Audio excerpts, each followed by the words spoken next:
Samajwadi party के सांसद अफजाल अंसारी ने मीडिया से बातचीत में विवादित बयान दिया है। उन्होंने गांजा को कानूनी वैधता देने की बात कही है। उन्होंने इसके लिए तर्क देते हुए कहा है कि गांजा तो भगवान का प्रसाद कहा जाए, कानूनी क्यों माना जा रहा है। उन्होंने इस मसले पर सरकार के ऊपर दोहरी नीति अपनाने का भी आरोप लगाया है। अफजाल ने यहाँ तक कह दिया है कि कुंभ में एक मालगाड़ी गांजा चला जाए तो खप जाएगी। साधु संत महात्मा और समाज के बहुत लोग गांजा बड़े शौक से पीते हैं। इसको कानून का दर्जा दे देना चाहिए।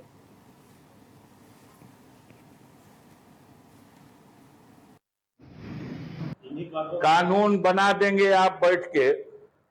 गांजा अवैध है कि नहीं है?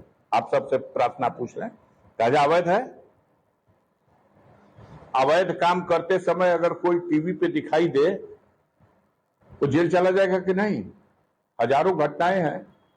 फला के हाथ में बंदूक है, फला के हाथ में कट्टा है, फला के हाथ में कोई चीज है, अवैध है, उसके यहां बाद में पुलिस पकड़ के चाल कर देगी। हम आपसे पूछ सकते हैं, आप बताइए, ये गांजा को हम कहते हैं क्या आप कानून का दर्जा देके इसे वैध कर दो, लेकिन कानून का इतना बड़ा माखौल क्यों लाते हो? लाखों करोड़ों की संख्या में गांजा पीने वाले लोग खुलेआम गांजा पीते हैं, पूरी पूरी महफिल लगा के गांजा पीते हैं, बड़े बड़े धार्मिक आयोजनों में लोग गांजा पीते हैं, उसे भगवान का प्रसाद और बूटी कह करके पीते हैं। तो भगवान का प्रसाद और बूटी है तो अवैध क्यों है भाई? ये दोहरी नीति क्यों? अगर वो भगवान का प्रसाद है, भगवान की बूटी है, तो उसको कानून में मान्यता दो। कानून में अवैध और पीने के लिए छूट, भकाभक। तो इसको माना जाए कि आप गांजा के लिए कह रहे हैं? हम कह रहे हैं, लुका के क्यों पी रहे हैं? ये देश प्रदेश की राजधानी में भकाभक एक एक बित्ता लवर निकल जा रही है। गाजीपुर जिले में भी वही हो रहा है। कौनो मठ में चलो ना, हमारा संग हम दिखा दे। हम कह रहे हैं कि अगर भगवान शंकर की वो बूटी और प्रसाद है, भांग को क्या समाज में किस तरह से तोड़ मरोड़ करके प्रस्तुत किया जाता है। भांग भांग साहब एकदम, ये तो प्रसाद बा। अब भांग का लाइसेंस मिलेगा, लेकिन गांजा का तो लाइसेंस भी नहीं है। ये ऐसी अवैध चीज है। लाखों करोड़, अभी कुंभ लगने जा रहा, कुंभ लगने जा रहा ना, एक आध मालगाड़ी भी अगर चली जाएगी गांजा की तो खत्म हो जाएगी, वो भी खत्म हो जाएगी। कानून बनाइए तो उसका सम्मान कीजिए उस रास्ते से, और या तो उसको छूट प्रदान करिए। हमारी मांग है कि बहुत सारे साधु संत महात्मा और बहुत सारे समाज के लोग गांजा बड़ा शौक से पीते हैं, और कहते हैं लोग साहब इसको पीने से भूख भी लगती है, स्वास्थ्य के लिए भी ठीक है। तो इसको हमारी मांग लगा के आप न्यूज चला दीजिए कि मेरी ये मांग है कि इसको कानून का दर्जा दे दो भैया। और ब्यूरो चीफ प्रदीप आनंद श्रीवास्तव हमारे साथ फोन लाइन पर जुड़ गए हैं। प्रदीप जी, जिस तरह से सांसद ये मांग कर रहे हैं, उनकी इस मांग को किस तरह से देखा भी जा रहा है अभी यूपी के अंदर? देखिए विशाल, पहले तो अफजाल अंसारी की अगर बात करें तो निश्चित रूप से ये कंट्रोवर्शियल बयानों के लिए अपने जाने जाते हैं। शुरू से अगर हम बात करें उत्तर प्रदेश सरकार और केंद्र सरकार के प्रति उन्होंने हमेशा जो है अपने तीखे और कड़े स्वरों में जो है आलोचनाएं की हैं, और उन आलोचनाओं को मीडिया की एक सुर्खी के रूप में जो है उत्तर प्रदेश में देखा जाता है। अगर हम इनके गांजा और चीलम की बात करें तो हिंदू सत्य सनातन धर्म में अघोर एक जो है अघोर साधु होते हैं जो सब भक्षण करते हैं, सब कुछ खाते हैं। और ऐसी स्थिति में अगर हम कुंभ पर सवाल उठाएंगे, कुंभ में सबसे ज्यादा अघोरी आते हैं, अघोर आश्रम से आते हैं, और उनका वो भोजन प्रिय भोजन माना जाता है, क्योंकि अघोर जो होते हैं वो शैव संप्रदाय के होते हैं, भगवान शिव के उपासक होते हैं, और भगवान शिव को कहीं ना कहीं से भांग और गांजा पसंद है, ऐसा हिंदू शास्त्रों में वर्णित है, लिखा गया है। तो कहीं ना कहीं से ये इनका एक जो बयान आया हुआ है, एक बार फिर से जिस तरह समाजवादी पार्टी के राष्ट्रीय अध्यक्ष अखिलेश यादव ने संतों को माफिया का दर्जा दिया था, और उस पर काफी हिल होत जत हुई थी। पूरे उत्तर प्रदेश में जो सन्यासी थे वो सब आक्रामक हुए थे। उसी तरह से समाजवादी पार्टी के इस सांसद का ये बयान आया है। इसको बहुत ज्यादा हम गंभीरता से नहीं ले सकते, लेकिन हाँ ये है कि कहीं ना कहीं से हिंदू धर्म के तरफ जो है हिंदू धर्म का एक माहौल उड़ाने की कोशिश की गई है, हिंदू धर्म को एक बार फिर से निशाने पर लेने की कोशिश की गई है। और यही कारण है कि अफजाल अंसारी उत्तर प्रदेश ही नहीं बल्कि विश्व स्तर पर हिंदू समाज को जो है जब उन्होंने एक जो आरोप प्रत्यारोप है वो लगाया है, निश्चित रूप से जो उत्तर प्रदेश की राजनीति है, भारतीय राजनीति है, उसमें गर्माहट हुई है। और ये सिर्फ मीडिया की सुर्खी बिटोरने का काम जो है अफजाल अंसारी के द्वारा किया गया है। अगर हम गांजे को देखें तो गांजा आम जनजीवन में उत्तर प्रदेश ही नहीं बल्कि किसी भी प्रदेश में अब पूरी तरह से अवैध है और पुलिस ने इस पे तमाम काम भी किए हैं। जो नारकोटिक्स है वो भी काम करता है, लेकिन अघोर समुदाय के लिए ना ही नारकोटिक्स जिम्मेदार है, ना ही वहां पर अघोर समुदाय के लिए कोई पुलिस प्रशासन जिम्मेदार है। तो कहीं ना कहीं से इस बयान को हम कह सकते हैं कि एक सांसद होने के बाद अगर इस तरह का बयान वो देते हैं, हिंदू सनातन धर्म के लिए दे रहे हैं, तो ये मीडिया में सुर्खी बिटोरने की एक बात है और अपने आप को कंट्रोवर्सी में डालने की एक बात है। जी विशाल। बिल्कुल प्रदीप जी, बहुत बहुत शुक्रिया आपका तमाम जानकारी साझा करने के लिए। बुलंदशहर में करोड़ों की लागत से बन रहे ड्रग वेयर हाउस के निर्माण में घोटाले की दुर्गंध आ रही है। ये भवन अभी स्वास्थ्य विभाग को सुपुर्द भी नहीं किया गया कि उससे पहले ही भवन की दीवार और पिलर में दरारें पड़ चुकी हैं, जबकि निर्माण कार्य में इस्तेमाल सामग्री भी कई सवाल के घेरे में है। ऐसे में मुख्य चिकित्सा अधिकारी डॉक्टर विनय कुमार ने बताया है कि इस भवन के निर्माण कार्य में HSSC इंडिया लिमिटेड नोएडा काम कर रहा है। करीब 8 करोड़ 99 लाख करोड़ रुपए की लागत से भवन का निर्माण कराया जा रहा है।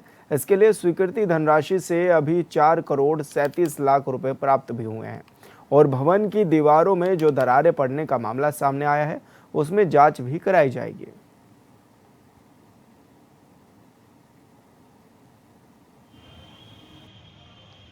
खुर्जा में जो ड्रग वेयर हाउस है अभी वो निर्माणाधीन ही है क्योंकि अभी हैंडओवर नहीं हुआ है। HSSC इंडिया लिमिटेड नोएडा की कार्यदायी संस्था है जो इसे बना रही है और करीब इसमें जो स्वीकृत धनराशि थी वो 899.11 लाख की धनराशि स्वीकृत हुई थी, जिसमें करीब 437 लाख के करीब इनको धनराशि अभी प्राप्त हुई है। शेष धनराशि अभी आनी है जिसके लिए पत्र लिखे गए हैं और उसके बाद ही ये कार्य पूर्ण होगा और तभी हैंडओवर की कार्रवाई की जाएगी। लेकिन जैसा कि आप बता रहे हैं कि इसमें कहीं दरार दिखाई दे रही है तो ये इसको दिखवाया जाएगा और किसी थर्ड पार्टी एजेंसी से इसका परीक्षण निरीक्षण कराया जाएगा और जो भी कमियां होंगी उसको दुरुस्त कराने के बाद ही इसको हैंडओवर दिया जाएगा। ड्रग हाउस का निर्माण कराया गया, लेकिन अब देखा जा रहा है कि जिस तरह से पहले ही ये कहीं ना कहीं कहा जा सकता है कि इसमें दुर्गंध भी आनी शुरू हो गई है, मिलावटी सुर कहा जा सकता है, क्योंकि लगातार ये देखा जा रहा है भ्रष्टाचार की भेंट चढ़े। और जिशान अली हमारे संवाददाता हमारे साथ लाइव जुड़ चुके हैं। जिशान, जिस तरह से मामले सामने आ रहे हैं, अब क्या कुछ कार्रवाई की बात भी कही जा रही है इसमें? बिल्कुल, देखिए आपको बता दें ये सूरजमल जटिया हॉस्पिटल का जो एक भवन है बना था, जहाँ सूरजमल जटिया हॉस्पिटल का जो ये भवन बना था वहाँ जो ये ड्रग्स वेयर हाउस बना था, यहाँ पर दवाएं रखी जाती सूरजमल जटिया हॉस्पिटल की। उसके लिए भवन सरकार द्वारा पास किया गया था, जिसका बजट भी सरकार ने पेश कर दिया था और भवन पूरी तरह से लागत लगा करके तैयार कर दिया गया था। लेकिन अब जिस तरह से मीडिया वहां पर पहुंचती है और देखती है कि जो उसकी दीवारें हैं वो जर्जर हालत में है, पूरी तरह से दरार खुली हुई है, जो वहाँ के पिलर हैं वो पूरी तरह से एकदम दरार आई भी हैं। तो जहाँ जिस तरीके से वहाँ हम लोग खबर करते हैं तो एकदम हल्कम समझ जाता है मामला। जो यहाँ के विनय कुमार है मुख्य चिकित्सा अधिकारी, वो अपने संज्ञान में लेते हैं। तो उनका जो वर्जन है, जो कहना है, वो साफ तौर से ये कहते हैं कि अगर इसमें खामियां पाई गई हैं, अगर ऐसा मामला है कि पिलरों में और दीवारों में जर्जर हालत का है, तो हम इसको अपने सुपुर्दगी नहीं लेंगे और अन्य एजेंसी से इसकी जांच कराएंगे अगर ऐसा पाया जाता है तो। जिशान, कितनी इसकी लागत थी, कितनी लागत में बना था और कब ये बनना शुरू भी हुआ था? बिल्कुल, देखिए बता दें इसकी जो कुल लागत थी वो 8 करोड़ 99 लाख रुपए का इसका प्रस्ताव पास हुआ था और जिस तरह से जो मुख्य चिकित्सा अधिकारी हैं उनका साफ तौर से कहना है कि 4 करोड़ 37 लाख रुपए इसका जो बजट है वो आ भी चुका है। जिस तरह से उसी लागत से इसका कार्य भी हुआ है जो इस बुनियाद पर अब तक खड़ा हुआ है। फिलहाल जिस तरह से हमने देखा है कि दरारें आई हुई हैं और बुरी हालत है पिलरों की।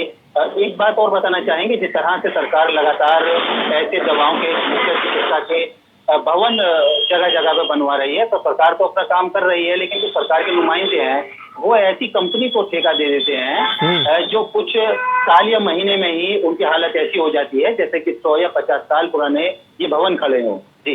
तो ऐसे में क्या निरीक्षण नहीं किया गया था अधिकारियों के द्वारा जब ये भवन तैयार हो रहा था? तो बिल्कुल, देखिए बता दें, जिस तरह से यहाँ के जो अफसर हैं जिनकी जिम्मेदारी थी, जिनके पास ये प्रस्ताव आया था, उनकी बिल्कुल जिम्मेदारी बनती है कि जिस तरह से कंपनी को उन्होंने टेंडर दिया है और ठेका दिया है, तो अगर हफ्ते में 2 दिन में 4 दिन में वहां पर अगर जाकर देखें कि किस तरह से निर्माण हो रहा है और किस तरीके की सामग्री यहाँ लगाई जा रही है, जिस तरीके से ये भवन बना है, तो ये बहुत जरूरी था। अगर ऐसा होता तो बिल्कुल जो ये खामियां हैं वो नहीं पाई जाती। तो इससे यही अंदाजा लगाया जा सकता है कि जो जिम्मेदार थे उन्होंने लापरवाही बरती है, इसीलिए जो भवन है इसकी ऐसी हालत है। और अगर जिम्मेदारों की अगर ये कमी है तो जिम्मेदारों पे भी सरकार को कड़ा एक्शन लेना चाहिए, क्योंकि अब ये जो पैसा है ये सब जनता का पैसा होता है सरकार के पास, जो जनता के यूज के लिए इस्तेमाल किया जाता है। क्योंकि जिस तरह से अधिकारी कह रहे हैं कि इसको लेकर के हमने पूरा मैप भी तैयार किया था, इसका सर्वे भी कराया गया था, लेकिन क्या माने जिस हिसाब से ये टूटना अब शुरू भी आ गया है, दरारें पड़नी शुरू हो गई हैं, तो एक बड़ी घटना भी घट सकती है इससे। बिल्कुल, देखिए बता दें, यहाँ के जो मुख्य चिकित्सा अधिकारी हैं वीणा कुमार जी, उनसे बात भी उन्होंने साफ तौर की तो कह दिया कि हम अपनी सुपुर्दगी में नहीं लेंगे जब तक इसके पूरी ये जो मरम्मत है या जो इसके अंदर दरारें आई हैं पिलर दीवार के अंदर, तो हम इसको अपने सुपुर्दगी में नहीं लेंगे। लेकिन सबसे बड़ी बात ये है कि आखिर ये दरारें क्यों आई, इसकी लापरवाही से आई, उन पर कड़ा एक्शन होना बहुत जरूरी और लाजमी है। जी बिल्कुल ईशान, बहुत बहुत शुक्रिया आपका तमाम जानकारी साझा करने के लिए। श्रावस्ती में पुरातत्व की जमीन पर अवैध कब्जे के मामले का डीएम अजय त्रिवेदी ने संज्ञान लेते हुए स्थलीय निरीक्षण किया और अवैध अतिक्रमण को जल्द हटवाने के भी निर्देश दिए हैं। उन्होंने 24 घंटे निगरानी के लिए एसडीएम इकोना और सीओ इकोना को निर्देशित भी किया है। साथ ही डीएम और एसपी ने लोगों से सांप्रदायिक माहौल न बिगाड़ने की अपील भी की। बताया गया कि एक मुस्लिम संगठन अवैध तरीके से मजार बनाकर पुरातत्व की जमीन पर साप्ताहिक मेला लगाने और झाड़ फूक के नाम पर जनता को गुमराह करने का काम कर रहा था, जिसको लेकर हिंदू संगठनों ने अवैध कब्जा हटवाने के लिए एसडीएम और स्थानीय विधायक को ज्ञापन भी सौंपा था।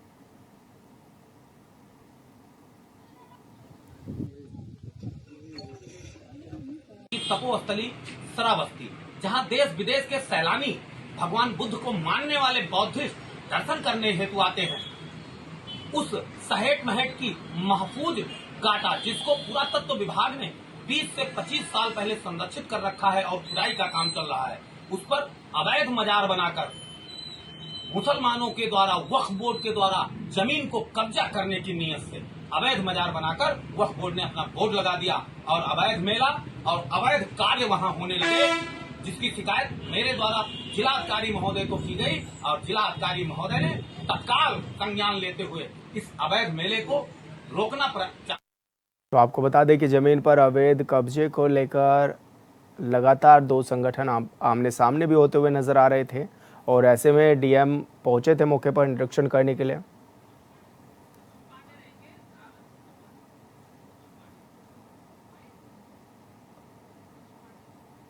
और संवाददाता अतुल पांडे हमारे साथ लाइव जुड़ चुके हैं। अतुल, जिस तरह से ये देखा भी गया है कि वहाँ पर एक मुस्लिम समुदाय के द्वारा एक झाड़ फूक करने का या फिर साप्ताहिक मेले का आयोजन भी किया जा रहा है, ऐसे में डीएम ने किस तरह से कार्रवाई की भी बात कही है? हाँ बिल्कुल, ये इकोना थाने का पूरा मामला था जहाँ पर बीते कुछ वर्षों से एक मुस्लिम समुदाय ने मजार बना लिया। मजार बनाने के बाद वहाँ झाड़ फूक का काम होने लगा। अवैध मजार पर अतिक्रमण काफी फैला गया, वहाँ मेला भी लगाया जाने लगा, जिसके बाद एक हिंदू संगठन ने उस पर आपत्ति जताई और एसडीएम को ज्ञापन सौंपा। डीएम से भी उन्होंने मुलाकात की। स्थानीय जो बीजेपी विधायक हैं उन्होंने भी मामले का संज्ञान लिया, जिसके बाद में पूरे मामले पर डीएम और एसपी ने पूरे मामले को संज्ञान में लेते वहाँ स्थलीय निरीक्षण किया और जिन्होंने अतिक्रमण किया था अतिक्रमणकारियों को वहां से अतिक्रमण हटाने का जल्द से जल्द अल्टीमेटम दिया है। साथ ही वहां एसपी और सीओ के निगरानी में एक टीम भी गठित की गई है जो सीसीटीवी से 24 घंटे वहाँ निगरानी रखेगी जहाँ पर अतिक्रमण ना होने पाए। किसकी जमीन भी बताई जा रही है और अभी हाल फिलहाल में डीएम ने क्या कुछ कार्रवाई के निर्देश भी दिए हैं और जो हिंदू संगठन है उनका क्या कुछ कहना है इस दौरान? ये पुरातत्व की जमीन बताई जा रही है क्योंकि बौद्ध तपोस्थली श्रावस्ती जो है वहां पर अतिक्रमण हो रखा था और पुरातत्व की जमीन पर मुस्लिम समुदाय के लोगों ने अवैध तरीके से कब्जा करके मजार का निर्माण करवाया। मजार निर्माण के बाद वहां पर कुछ हिंदू संगठन के इस बीच में बीते 2-4 दिनों में हिंदू संगठन के लोगों ने उस पर नाराजगी जताते हुए डीएम को और एसडीएम को ज्ञापन सौंपा। उसके बाद डीएम ने कार्रवाई के निर्देश दिए हैं कि जल्द से जल्द यहाँ का मजार हटवाया जाए। और मेला, जबकि अभी मेला वहाँ बृहस्पतिवार को लग रहा था, तो डीएम ने जब इस मामले को संज्ञान में लिया और तत्कालीन जो डीएम है उन्होंने इस पर कार्रवाई का निर्देश जब दिया, तो मेला लगाने का काम जो है वो बंद कर दिया है। मेला वहाँ आज बृहस्पतिवार को बीते दिन नहीं लगा था और उस पर कार्रवाई जो है वो अभी की जा रही है। बहरहाल अभी जो मुस्लिम समुदाय के लोग हैं वहाँ झाड़ फूंक के लिए आ रहे हैं, जिसपे जल्द से जल्द वहाँ वो जो मजार है वो हटाने का भी निर्देश दिया गया है। बिल्कुल अतुल, बहुत बहुत शुक्रिया आपका तमाम जानकारी साझा करने का। ब्रेक के बाद स्वागत है आपका बदायूं में। इस्लाम नगर ब्लॉक की ग्राम पंचायत करीमयामई में कराए गए विकास कार्यों में करीब 1 करोड़ रुपए के गबन का मामला सामने आया है। ग्राम प्रधान, सचिव और जेई पर गबन का गंभीर आरोप भी लगा है। ग्रामीणों ने आरोप लगाते हुए कहा है कि सीएम योगी से जांच की मांग भी की गई है। 29 बिंदुओं की शिकायत में शासन की भेजी गई रकम के गोलमाल का मामला ये सामने आया है। एडवोकेट अंकित कुमार के साथ ग्राम सभा के 8 सदस्यों ने शपथ पत्र लगाकर शिकायत दर्ज कराई है। शासन के निर्देश पर जिले की टीम जांच करने में जुट गई है, जहां ओडीएफ योजना में भी गोलमाल का मामला सामने आया है।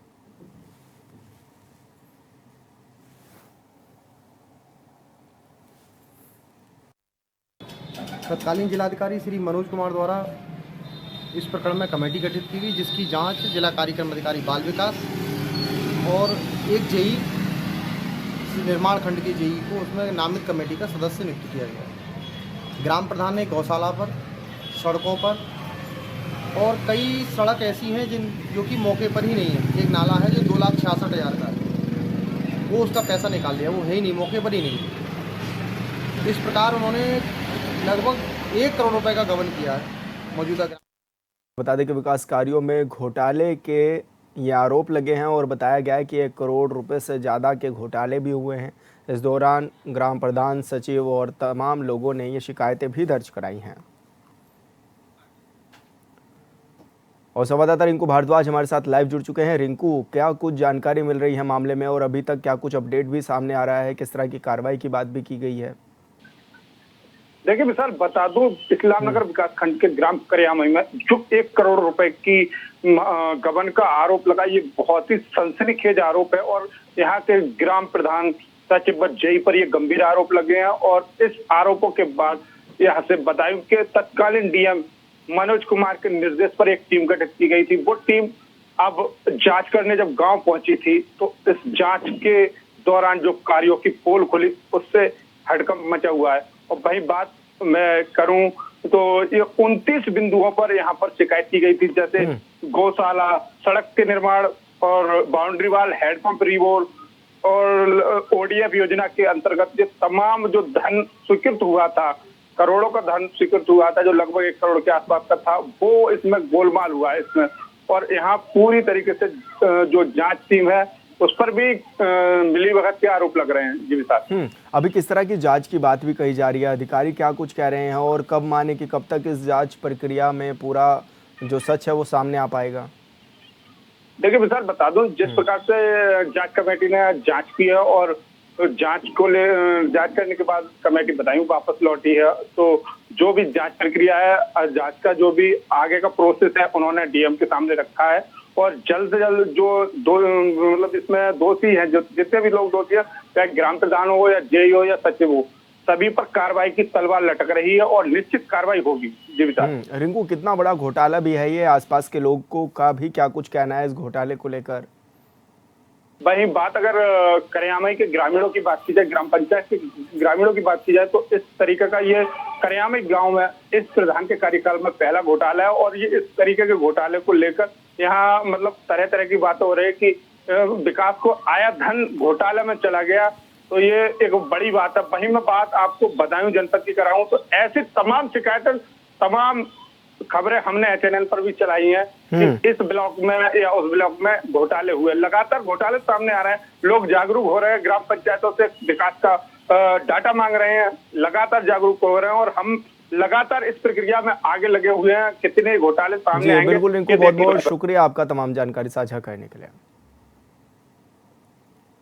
चंदौली के चकिया तहसील के गरला गांव में स्कूल खुलने से पहले ही स्कूल की छुट्टी हो गई। दरअसल बारिश के चलते राजकीय हाई स्कूल के मार्ग पर कीचड़ हो गया, जिस वजह से छात्रों समेत शिक्षकों को भी काफ़ी परेशानियों का सामना करना पड़ा।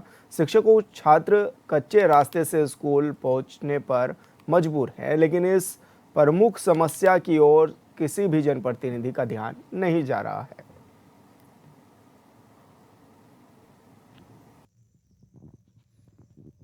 रास्ते की मतलब पूरा कीचड़ होता है। कभी कभी हम लोगों की कल जा रहे थे, पूरी साइकिल जाम हो गई थी, मिट्टी से चल नहीं रही थी हम लोगों की साइकिल।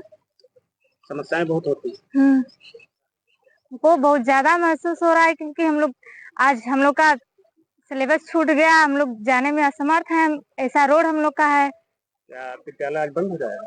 हाँ, हो ही जाएगा। लोग कैसे जाएंगे? मेरी टीचर सब गिर जाएंगे तो हम लोग को कौन पढ़ाएगा? 3 साल के बाद अब की बार 9 जुलाई को लगभग 10 फुट का रास्ता डीएम के आदेश पर एसडीएम ने कमेटी गठित की और मुझे 10 फुट का रास्ता लिखित में मिला। लेकिन मिल तो गया, ये मिट्टी का रास्ता है, तब से बारिश हो रही है, लगातार हम लोग रास्ते से इसी तरह से कीचड़ में चलते हैं। फिसल कर मैं गिर चुकी हूँ, मेरी हड्डी कॉलर बोन टूट चुकी है। मेडिकल पर रही, मेरी टीचर्स गिर जाती हैं, बच्चे गिर जाते हैं, लेकिन किसी का भी ध्यान इस पर नहीं आ रहा है कि एक माध्यमिक विद्यालय है, इसके लिए मार्ग